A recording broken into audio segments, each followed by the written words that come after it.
காக்கும் தெய்வம் இயேசு இருக்க கலக்கம் ஏன் மகனே, கண்ணீர் ஏன் மகனே.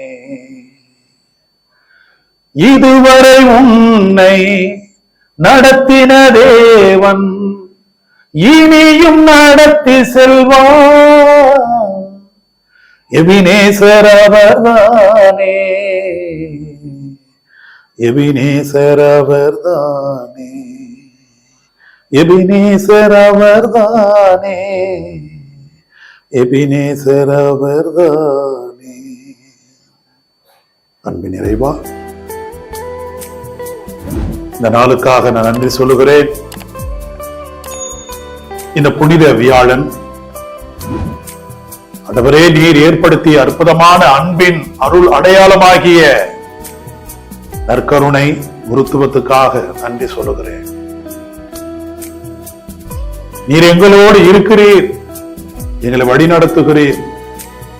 குருக்கள் வழியாக, பிரபரத்தார் வழியாக, உம்முடைய அன்பின் உடனிருப்பு நற்கருணை வழியாக எங்களை வழி நடத்துகிற மேலான உம்முடைய ஆசீர்வாதங்களுக்கு நன்றி. தொடர்ந்து எங்களை ஆசீர்வதியும். எங்கள் ஜெபம் கேளும் நல்ல பிதாவே, ஆமென். இறை வார்த்தையில் புனித யோவான் எழுதிய பரிசுத்த நற்செய்தியிலிருந்து ஆண்டவர் நமக்கு தருகிற அற்புதமான வார்த்தை. சீமோன் பேதுருவிடம் இயேசு வந்தபோது அவர், ஆண்டவரே, நீரா என் காலடிகளை கழுவ போகிறீர் என்று கேட்டார்.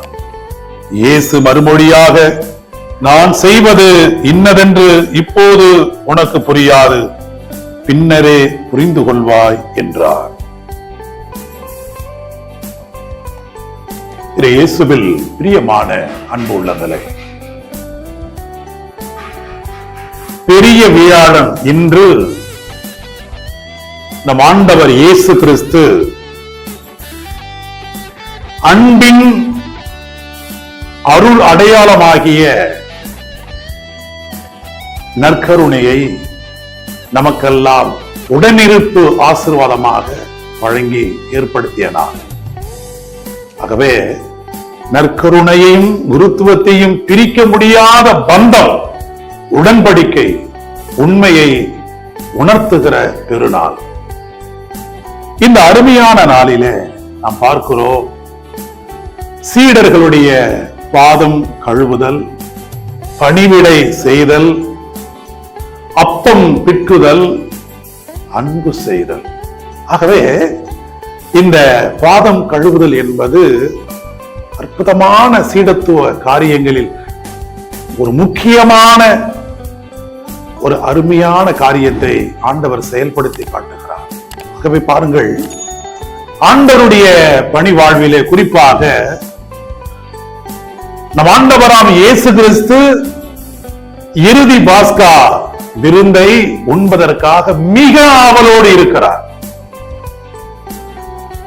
அந்த இறுதி ராவுணவு அந்த பந்தியிலே தான் அன்பின் விருந்தை, நற்கருணையை அங்கே பகிர்ந்து கொடுக்கிற அடையாளமாக இருக்கிறது. தம்மை கொடுப்பதன் வழியாக, ஆண்டவராம் இயேசு கிறிஸ்து தம்மை கொடுப்பதன் வழியாக அவர் சொல்லுகிற காரியம், இதை என் நினைவாக செய்யுங்கள், இது என்னுடைய உடல், தன்னை பிழிந்து கொடுத்து இதை அனைவரும் வாங்கி பருகுங்கள் என்று சொல்லுகிறார். ஆகவே அருமையான அன்புள்ளங்களே, இந்த விழாவினுடைய மையம் பகிர்வு, அன்பின் மூலக்கூறு பகிர்வு. அன்பிலார் எல்லாம் தமக்கு உரிய, அன்புடையோர் என்னும் உரிய பிறர். பார்க்கிறோம், ஆண்டவருடைய இடத்திலே வாழ்ந்த மக்கள், ஆண்டவரே எங்களுடைய நம்பிக்கை என்று வாழ்ந்த மக்கள் முதல் கிறிஸ்தவர்கள், ஆதி கிறிஸ்தவர்கள். அவர்கள் எந்த ஒரு காரியத்தையும் தனித்தோ தனி உடைமையோ வைத்து அவர்கள் செயல்படவில்லை. அனைத்தையும் பொது உடைமையாக தங்களுக்குள் இருப்பதை பகிர்ந்து கொள்ளக்கூடிய மனப்பக்குவம் கொண்டவர்களாக, எந்த ஒரு வாழ்வும் தனித்துவமாக இல்லாதபடி, அருமையான அன்பு உள்ளங்களே, தான் மட்டும் வாழ்ந்தால் போதும் இல்லாதபடி எல்லோரும் நிறைவடைய வேண்டும் என்கிற ஒரு அன்பு நிறைவின் வாழ்வை நாம் பார்க்கிறோம். அந்த வாழ்விலே பார்க்கிறோம், வாழ்க்கை அங்கே வழிபாடாக இருக்கிறது, அவர்களுடைய வழிபாடு அங்கே வாழ்க்கையாக இருப்பதை பார்க்கிறோம். அப்பர் அடிகளார் சொல்வார், அருமையான வார்த்தை, இறப்பவருக்கு ஈய வைத்தார், கறப்பவருக்கு கடும் நரகம் வைத்தார். அப்படி என்றால், யார் ஒருவர் தன்னிடத்திலே இருப்பதை கொடுக்கிறாரோ அவருக்கு இன்னும் கொடுத்தல் கொடுக்கிறார், வழங்கிக் கொண்டே இருக்கிற ஆசீர்வாதத்தை கொடுக்கிறார். யார் ஒருவர் தன்னிடத்திலே இருக்கக்கூடிய உணவையோ பொருளையோ பகிர்ந்து கொள்ளாதபடி பதுக்கி வைத்துக் கொள்ளுகிறாரோ அவர்களுக்கு கடும் நரகத்தை வைத்திருக்கிறார். அப்படி என்றால் என் அருமையான அன்புள்ளங்களே, ஆண்டவர் நமக்கு கொடுத்திருக்கிற இந்த அற்புதமான இந்த கொடை அல்லது செல்வாக்கு, இவையெல்லாம் பகிர்ந்து வாழ வேண்டும்.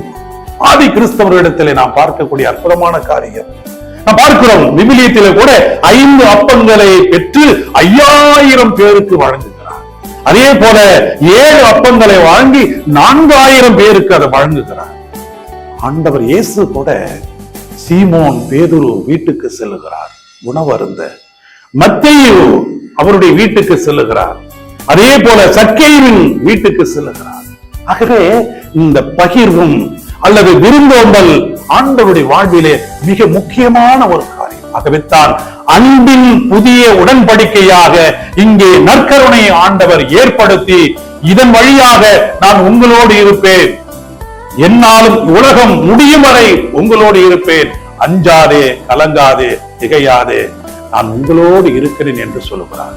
அருமையான அன்புள்ளங்களே, ஆண்டவர் ஏற்படுத்திய இந்த நற்கருணை வெறும் அப்பமாக அல்ல, மாறாக உலக மீட்புக்காக தன்னையே இறைவன் பகிர்ந்து கொடுத்த உடல் என்பதை நாம் உணர வேண்டும். அதே போல அருமையான அன்புள்ளங்களே, அவர் செய்த அற்புதமான அந்த பணிவிடை நாம் ஒவ்வொருவரும் ஆண்டவருடைய சீடத்தியாக வாழ வந்த நம் ஒவ்வொருவரும் அத்தகைய பணிவிடையை நாம் அன்பு உறவோடு செய்ய வேண்டும். ஆகவே தான் என்றும் பணியுமாம் பெருமை, சிறுமை அணியுமாம் என்றும் வியந்து. அப்ப பெருமை என்பது எப்போதுமே பொறுமையாக இருக்கும். அந்த பணிவு என்பது பொறுமையை காத்துக்கொள்ளும்.